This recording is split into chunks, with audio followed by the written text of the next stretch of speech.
मित्रों नमस्कार। मैं आपका मित्र अशोक शर्मा आपका मेरे अपने YouTube channel parameter of law पर हार्दिक अभिनंदन करता हूं। आज मैं एक महत्वपूर्ण विषय कुछ विद्यार्थियों द्वारा ये पूछा गया है कि सर हम 5 इयर्स लॉ करने के बाद 3 इयर्स लॉ करने के बाद बार काउंसिल ऑफ इंडिया में रजिस्ट्रेशन क्या कराना ज़रूरी है, किसी एग्ज़ाम की कोई भी कॉम्पिटिटिव एग्ज़ाम देने के पहले ये रजिस्ट्रेशन ज़रूरी है। इन सब बातों पर मैं इसमें आपको जानकारी दूंगा। वीडियो महत्वपूर्ण है, शुरू से अंत तक अवश्य देखें। वीडियो को बीच में एस्केप न करें।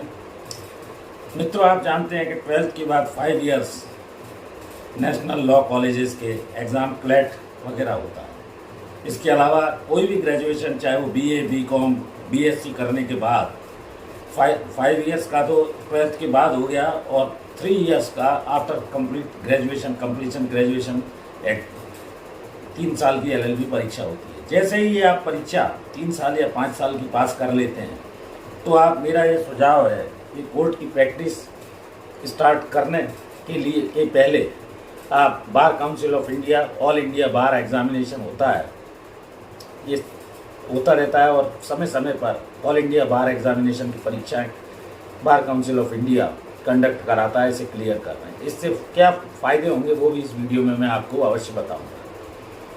इसके बाद आप जब बार काउंसिल ऑफ इंडिया का एग्ज़ाम पास करा लें या कर लें तो आप स्टेट के बार काउंसिल में अपना जहाँ भी रहते हैं कोर्ट में प्रैक्टिस करने के पहले उसका भी रजिस्ट्रेशन करा लें। इसके कुछ एडवांटेज हैं।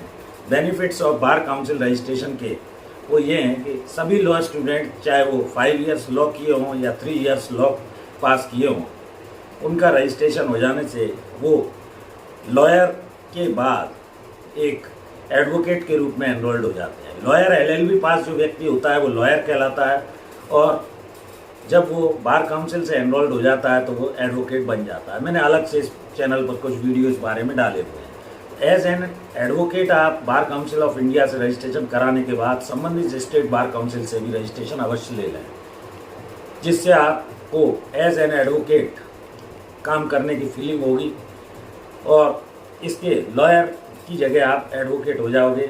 इसके कुछ महत्वपूर्ण बेनिफिट्स हैं। बार काउंसिल ऑफ इंडिया में रजिस्ट्रेशन कराने से आप रेस्पेक्टिव बार काउंसिल में प्रैक्टिस कर सकते हैं। किसी भी न्यायालय, नीचे के सबॉर्डिनेट जो कोर्ट्स हैं, अधीनस्थ न्यायालय अप टू डिस्ट्रिक्ट जज या ट्रिब्यूनल्स और हाई कोर्ट तक आप प्रैक्टिस कर सकते हैं। मैंने सुप्रीम कोर्ट इसलिए नहीं कहा क्योंकि सुप्रीम कोर्ट में आपको अपीयर होने के लिए एडवोकेट ऑन रिकॉर्ड की परीक्षा पास करनी होती है। वो एक अलग से एग्ज़ाम होता है। मैंने इस बारे में भी वीडियो इस बारे में बनाया हुआ है। तो लॉयर से एक एडवोकेट आप बन जाएंगे और आप फ्री हो जाएंगे। किसी भी क्लाइंट के बिहाफ पर न्यायालय के समक्ष पैरवी करने के लिए आप अधिकृत हैं। वकालतनामा उस क्लाइंट से ले सकते हैं, उसके बिहाफ पर आप उसके हितों के लिए लड़ सकते हैं। उसके बाद आपको एक सर्टिफिकेट ऑफ प्रैक्टिस, जिसको COP बोलते हैं, वो जारी किया जाएगा। कहाँ से? बार काउंसिल ऑफ इंडिया से भी, स्टेट की बार काउंसिल से भी रजिस्ट्रेशन लेते हैं तो मिलेगा।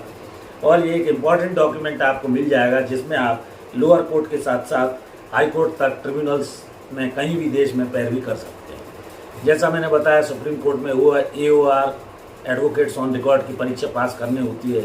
इसकी जानकारी के लिए आप इस चैनल की प्लेलिस्ट में जाकर देख सकते हैं।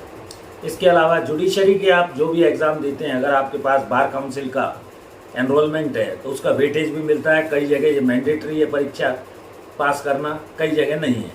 तो इसमें आप जुडिशरी के जो भी एग्ज़ाम आप देना चाहते हैं, जुडिशरी से संबंधित ADPO, सिविल जज वगैरह, ADJ वगैरह, इसमें आप बैठ सकते हैं।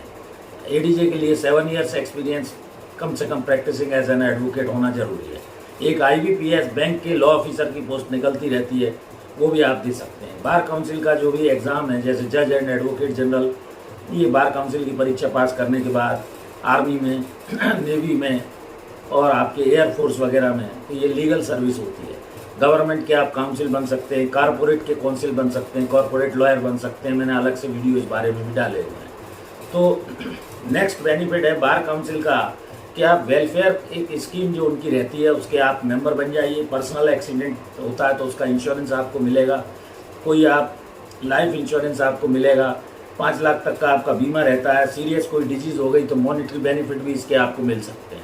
इसलिए रजिस्ट्रेशन कराने का सबसे बड़ा फ़ायदा ये है कि आप बार काउंसिल के एक तो मेंबर हो जाएंगे एज एन एडवोकेट, दूसरा आप मॉनेटरी बेनिफिट भी उसमें ले सकते हैं, कहीं भी आप एग्ज़ाम दे सकते हैं और किसी भी क्लाइंट के ब्याह पर कोर्ट में खड़े होकर पैरवी भी कर सकते हैं उसके हितों की रक्षा के लिए। और जो भी फर्स्ट जनरेशन लॉयर हैं जिनके घर में पहले से कोई वकील नहीं है, खूब मेहनत से वो काम करें, बार काउंसिल का ये एग्ज़ाम पास कर लें एज एन एडवोकेट। वो अपनी चाहे वो 2 व्हीलर हो या 4 व्हीलर हो, इस गाड़ी पर वो स्टिकर लगा सकते हैं एडवोकेट का और अपने रिश्तेदार पड़ोसियों को ये मैसेज दे सकते हैं कि अब मैं एडवोकेट हो गया हूँ, आप किसी भी तरह का कोई केस लेकर मेरे पास कोर्ट में, यदि आपका कोई मामला लंबित है या न्यायालय से संबंधित कोई कार्य है तो मेरे पास आकर करा सकते हैं। तो मैंने ये कुछ आपको बेनिफिट बताया। और एक रेस्पेक्टिव अगर बार काउंसिल के आप मेंबर हैं जहाँ रजिस्ट्रेशन लेते हैं तो वो 2 साल तक की शुरू में वैलिडिटी उसकी रखी गई है, उसके बाद आप उसको रिन्यूअल भी करा सकते हैं। तो ये लॉयर से आप एडवोकेट बन गए, फ्री हो गए, रेस्पेक्टिव स्टेट बार काउंसिल में आपने रजिस्ट्रेशन करा लिया और वैलिडिटी पीरियड। तो इस तरह आप बार काउंसिल के एक मेंबर बनकर उसके बेनिफिट्स को ले सकते हैं और समाज में एक प्रतिष्ठा का आपका स्थान होगा। आप न्यायालय के कोर्ट ऑफिसर हो जाते हैं और न्यायालय भी आपका सम्मान करता है। आप विधिक रूप से लीगली किसी भी मामले की पैरवी करने के लिए न्यायालय के समक्ष एक वैध अधिकार रखते हैं, लीगल आपका राइट बन जाता है। तो मैंने इस वीडियो में कुछ छोटी सी जानकारी आपको एडवोकेट के रजिस्ट्रेशन के संबंध में दी। आशा करता हूँ ये आपको मेरे द्वारा इस वीडियो में बताई गई बातें सरल भाषा में समझ में आई होंगी। चैनल से जुड़े रहिए, नॉलेज इज़ पावर।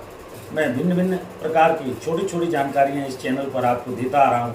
मैं हृदय से आपका आभारी हूँ और चैनल पर आपका भरपूर स्नेह मिल रहा है। एक और अनुरोध, मेरी धर्मपत्नी श्रीमती अर्चना शर्मा का भी यूट्यूब पर चैनल है, आप कृपया उसे भी सब्सक्राइब करें। अर्चना आरटी हब के नाम से है, उसके द्वारा भी वीडियो बनाए जा रहे हैं, उन्हें भी लाइक करें, शेयर करें और अपने दोस्तों मित्रों तक पहुँचाएँ। Thank you for watching this video. नमस्कार।